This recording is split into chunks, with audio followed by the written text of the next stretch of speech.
ചേട്ടാ 152 കാഴ്ചപ്പായല്ലോ. അതെ, 152 ആണോ? മകൻ്റെ പടം എടുക്കാൻ പറ്റില്ലേ അത്?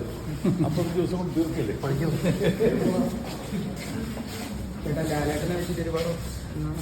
നിങ്ങളെല്ലാം കൂടെ ലാൽസാന്ന് പറയും. നല്ല സ്ക്രിപ്റ്റിന് വേണ്ടി വെയിറ്റ് ചെയ്യണം. 152 വിളിക്കൂലേ?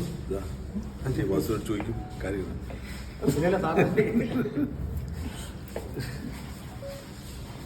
വരുന്നില്ലേ?